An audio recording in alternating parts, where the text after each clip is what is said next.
How's it going, everybody? This is MacintoshTipz. Today I'm going to be doing an iPhone based tutorial or tip for you guys over getting the most out of your battery or battery tips for the iPhone. And of course you can use these same tips on your iPod Touch. This is going to be all in your settings on your iPhone. There's no special software you have to download. It's all in your iPhone. It's just how to use it and using your battery wisely. If you'd like to watch Scooter's version of Mac-based battery tips, you can just click my iPhone right here and it'll shoot you right to that video. And of course, I'll have another link up for you guys to watch that as soon as this video is over. Anyways, let's go right to this tip/tutorial. Hope you enjoy. Alright, the first thing you want to do is go ahead and turn off your Wi-Fi and Bluetooth. So you can go right into your settings, and where it says Wi-Fi, you can go in here and make sure that that is actually turned off right there. That's turned on and that was turned off. Okay, now if you have your wireless turned on because you join wireless networks frequently, then you want to make sure it says ask to join network. If it's turned off, then it'll automatically find the strongest network close to your iPhone device, and it'll join it without you even knowing it. So it could be in your pocket and be hooked up to Wi-Fi, and it's sucking your battery. You want to make sure it does say ask to join network, and of course that is if you're using Wi-Fi. If not, you're just making phone calls, go ahead and turn that bad boy off. Alright, next thing you want to do is actually the Bluetooth, and the Bluetooth can be found under your settings. So you want to go to General, and then go to Bluetooth, and you can go ahead and turn that off. Okay, this way, just like the wireless network, it's not searching constantly for a Wi-Fi or a Bluetooth signal to connect and transfer files, and you can go through your day and not worry about your battery being sucked out by those two small things. Other things you can do is, of course, is brightness and stuff like that. And I'm going to lower the brightness at the end of this video. This way you guys can actually see. So that'll be one of the last tips that I do. Third thing you can do is turn off your equalizer under iTunes. This way your songs aren't being constantly filtered whenever you're using your iPod or iTunes on your phone. So what you want to do is actually go to iPod and then go to the EQ for equalizer and make sure it's turned either off or to flat. This way it's not being filtered through these other equalizers that are provided by Apple, and it's not sucking the battery out of your life that way. So either turn it to on, off, to off, or to flat.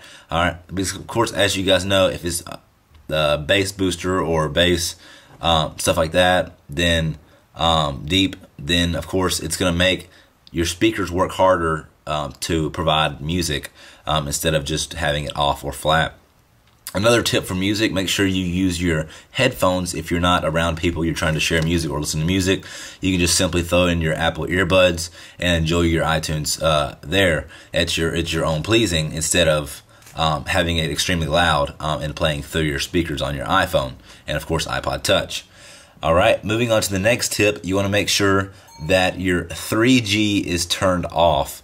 And you can find 3G under networks. You want to go to General, and then go to Network, and then of course you have Enable 3G. Okay, as you guys know, 3G service is going to be extremely fast. If you're surfing the web and you're not using Wi-Fi, 3G is probably the way to go, because if you're using the Edge network, it will be extremely slow. But if you're not using the Edge network and you're just using your iPod, or you're playing some games that doesn't require internet or phone service, 3G service, then you want to just turn that off. This way you're saving an extremely amount of battery life, and that's one of the handy, probably the best handy tips when using my phone. It saves me the best battery life. So make sure that's turned off. Okay, so with just those first few steps, those first 3 small steps, you will save a tremendous amount of battery life when using your iPhone or iPod Touch. But there are several more I'm going to go into now, which will further advance that battery life for your device. The next thing you want to do is make sure that when you go to iTunes, that you have the latest version of iTunes for your iPhone or iPod.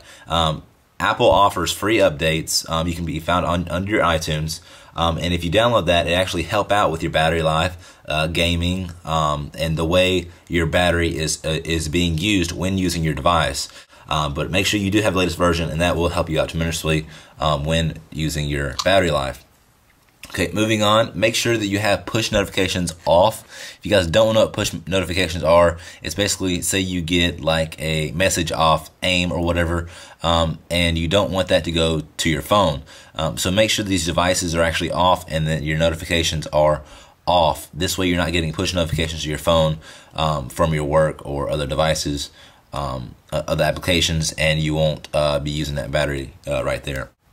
Okay, now when using your Mail app, which is actually located right here in my dock, you actually get these things called fetch, and and that basically means that your device is actually fetching and constantly looking for updated mail in your inbox to send to your device, and you want to make sure that that's turned off. This way, the fetch is not constantly fetching emails from your webmail or Gmail or whatever you use from your email.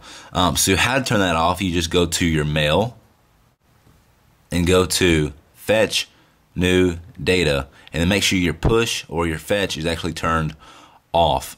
This way, of course, you won't be constantly looking for mail. Other ways to control this: if it's on, then you actually do hourly instead of manually, or if it is manually, then when you go to your Mail app, then you actually hit this circle button there is what you actually use, is I just do manually. And then instead of looking for it automatically, say during the night or whenever you have your phone in your pocket, then when you go to your Mail app, you can actually just push manually, click right there, and it'll search the device whenever you push that. As you see, it's working right up here. Okay, so that's just a small tip there. The next thing you want to do is go ahead to save more battery is your third-party apps. Now, of course, guys, most of your third-party apps are going to be high on graphics, high on audio, and going to suck the battery out of your device, whether it be your iPhone or iPod Touch or whatever it may be. Apps are very nice to play, especially expensive third-party apps like Pandora, Real Soccer, Tiger Woods, something that has some good in-depth graphics and, of course, background music constantly, like the crowd or the commentators or music or stuff like that while you're playing the application. So just a few tips on using third-party apps. One, use them while you're hooked up to a power device. Use apps that have less graphics, and make sure that you use your headphones whenever you're using these apps. This way you're not using the audio out of your speakers on your device. So that's just a few tips when using third-party apps. And of course, make sure that you do turn down your brightness. That is the last tip I have for you guys. And I did say for the last, actually see this whole tutorial, that can be found in your settings. Go to general and then just make sure you turn on your brightness. If you do use auto brightness here, then that basically means whenever the lights on the external of the device, lights in your room, go down or off, say it's at night or whatever, then your sensor right here actually sense in your device on your iPhone that it gets dark in the room, and it actually dim down your device because it doesn't need to be as bright. And of course during the day, whenever you're in a bright room or you're outside, then it actually dim it up, or it'll brighten it. This way you can see your screen. So you can either use auto bright, or you can just tone it down. Now you can tone it down and then switch on auto bright, or turn auto bright off, and it'll work the same way. But I keep mine about right there or about halfway up if it's during the day. But I almost never go full blast like that, guys, because I can see the screen clearly, and you know, I don't need it that bright, especially, you know, if I'm just listening to music or text messaging or stuff like that. So anyways, guys, that's just some quick tip on how you can improve your battery life when using your iPhone or iPod Touch. Hope you guys have enjoyed these tips. And again, click on the iPhone if you want it to be linked over to Scooter's version of Mac Battery Tipz. He had some very good time-saving and battery-saving tips when using your Mac. Hope you guys enjoyed this tutorial. I'll catch you in the next video. Peace.